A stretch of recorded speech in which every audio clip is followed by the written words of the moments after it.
got a guy that we're going to need to test Khabib. Going to need a guy who can keep the fight standing, who can test Khabib on the feet. Some guy who's going to be able to stuff some of those takedowns. Those guys don't come around often. Well, not with him. Tough. When you see what he did to RDA, he ragdolled Dos Anjos, which is crazy. I mean, I do not know. There's a timeline of Dos Anjos' dominance, right? That's a strong 70. Yeah. Yeah, Dos Anjos is a strong 70. But this was a different time in Dos Anjos' training, and I think Dos Anjos made some giant leaps when he started doing strength and conditioning with Nick Curson. Yep. He started doing it just had way more output inside the cage. But the crazy thing was that Dos Anjos is one of the best grapplers in the division. Yeah. And you see what he was able to do with Neil Magny. Leg kicks Neil Magny, gets him to the ground, smushes him. You know, I mean, his fucking ground game is really legit. So to see him get ragdolled by Khabib, you're like, how is he doing that to RDA? You know? It's nuts. At 55. Yeah. Yeah. He's something special. So it's like, who is left at 55? Especially now that Dos Anjos has moved on successfully to 170. Who the fuck is left that's going to be able to keep the fight standing? You know? That's the tough part. I don't think there are many answers. I really don't. I don't know either, man. I think they got to put together the Ferguson fight pretty quickly. I mean, that's in the a fight. reasonable time, because it's a big fight. That's the fight. That's the fight. The question is, it's going to be for the title. Is it going to be Ferguson and Conor gets stripped, and Ferguson and Khabib fight for the undisputed title? Because they will just make Ferguson the undisputed champion if Conor gets stripped, which I don't think is a bad thing. No.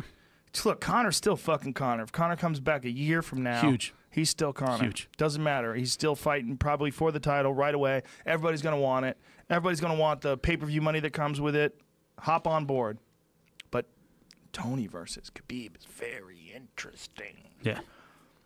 Very interesting.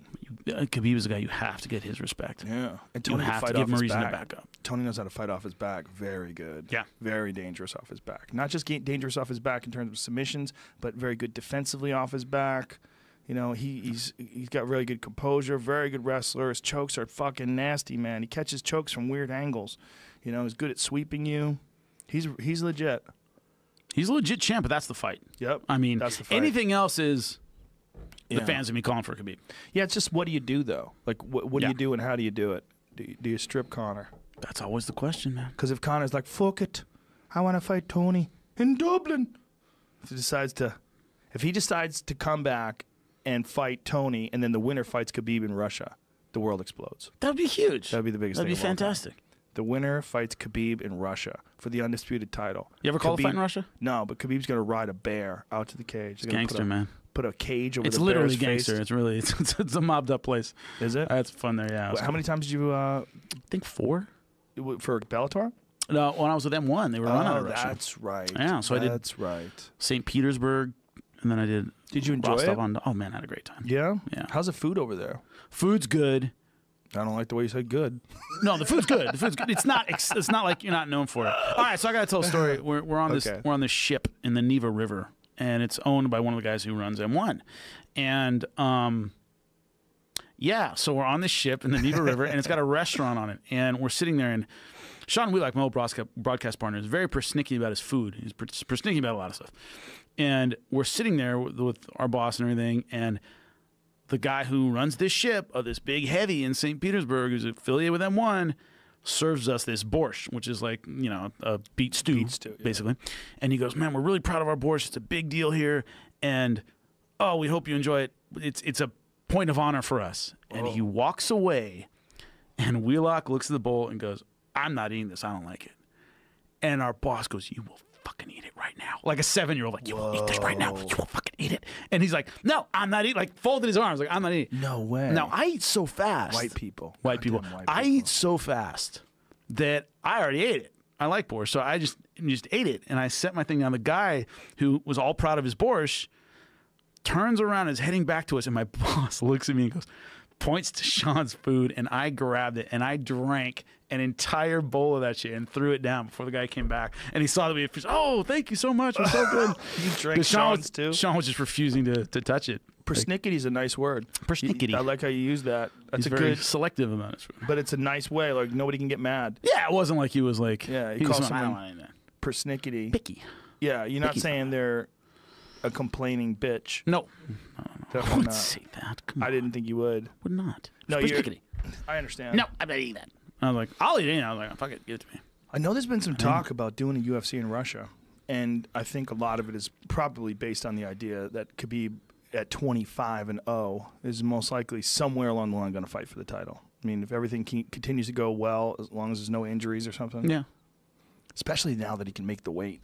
Like, he made the weight pretty easy. Yeah, it didn't look bad. Not at all. That would be a huge fight. Fucking You A. have enough Russian talent that, you know, Oh, yeah. it would work man. well. Oh, just from Dagestan alone, you could fill the whole roster. Yeah. Dagestan versus the world.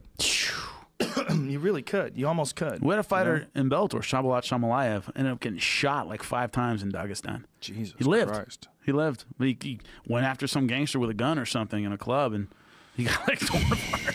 Tough It's crazy, world. man. It's a tough world. We're so soft over here. Sean Wheelock need to go camping over there for a little while. Dude. Like, you know, the wrestlers in Chechnya are amazing. Saitiev brothers are Yeah. the greatest ever. Well, fuck, man. If you grew up in Chechnya, and it's like either be a stand-up wrestler or, Dead. I don't know, pick up a gun and, you know, be a gangster. They, you know, dude's amazing. Yeah, it's interesting to see a guy from that really hard part of the world coming over and just dominating in MMA. You know, like with Khabib, you know that a lot of it is technique, a lot of it is being trained by his father, a lot of it is iron sharpens iron. He's at AKA. Yeah. He's wrestling with big giant guys that are really skillful all the time. It's an amazing roster over there. But a lot of it is this fucking mental toughness that he must have picked up some of that from being in Dagestan. Yeah. Just has to. It's true. I mean, the Russian fighters that I've dealt with, like, you could know them and call a ton of fights with them, and they'll still kind of look at you like they want to fight you or something. You're like, you know, I know. Hey, how's it going? And then they kind of like break character, like, hey, how you doing? Like, but there's always this wall you got to get through almost every time. You know, one of the Crazy. Great fighters though. that Korshkov guy, that guy's a fucking beast. Oh, monster. That guy's a beast. That was one of the most impressive Lima fights too. When he put that guy to sleep, I was like, whoa. Yeah, that left hook. Big. But it was leg kicks that set it up. He was kicking the shit out of that leg, and I think Korshkov went like, I got to trade now. I got to get this guy out of here. And, you know, it's not going to work. And Korshkov, in my opinion, in a lot of ways, was one of the first guys to validate Bellator's 170-pound division from the performance he put against Henderson. Like, he shut Henderson down and beat him up. Teed off on him and let him know, like, I'm a real welterweight. Then Lima made him look like maybe he's not. Yeah. You know, like maybe that's a real welterweight. He's a lot bigger. He looked bigger. Yeah, way bigger. Yeah. And then, you know, it's one of those things where there was a big disparity between what people within the organization and what people out of the organization thought. Because a lot of people thought Henderson was going to come in and clean house and have 2 belts. But there's one jinx that I have seen more than any other. If you're listening, fighters, this is to you. Don't talk about 2 belts before you have 1 belt. Ooh, that is the jinx. Have you never... dude, am I wrong? Brandon Vera with Brandon Vera, I'm going to be a 2-belt champion. Yep. He didn't win 1 belt. Vincent Henderson talked about winning 2 belts. He didn't win 1 belt. Yeah. You know, talking about 2 belts before you've won 1 belt is a huge jinx. Don't ever do that. Well, I've never seen it be good. I've seen it a couple other times. Benson, and it's it's never worked out. When he left the UFC, he was, you know, one of the best guys in the division. He's 1-3 in belts. It just this 170-pound weight class was just not right for him with a big guy like Korshkov. Yeah. You know, and it would have been more prominent if it was against Lima. Did you see like their weigh-in? Yeah, I went big difference. Like, you know, it's one of these where you think about if a guy has trouble making 55, well, he's a 70. Right. No, he's not. He's not. There's a huge difference between like a big 55er and a natural 70. They're not in the same class. And Korshkov looked like a giant compared to him. Well, the difference is Lima's just not going to fucking make 55. It's just not happening. It's not in his DNA. If you can make the weight, make the weight. Make the weight. Yeah. I know. Yeah, it's boy, it's one of the most unfortunate parts of the sport. It's like the tough. If the cut isn't tough, then you shouldn't be there. Almost. You know what I mean? Like if you could make it easily, you know, it's tough, man. As long as it doesn't drain you, because everybody's different too, right? In their response to dehydration. But Andy Foster, what he's done in California by instituting a bunch of new weight classes, I really hope that people follow suit. I really do. I really hope there's one every 10 pounds. I just think giving people more options is gonna. There's some fighters that are just on the cusp where it's just dangerous. You know, and then maybe if they fought, like Dos Anjos goes up to 70, that's a 55 to 70, 15-pound jump. That's a lot of weight, man. Yeah. 50% more than if it was just 10. And I think 10 is the move. I feel like every 10, you're not watering it down too much. You're making it reasonable. Just bang everything down to 5s. 55, 65, 75, 85, probably 95, 205, 225. heavyweight. So we were having a discussion with this once again. Boxing. I was talking to Steve Farhood,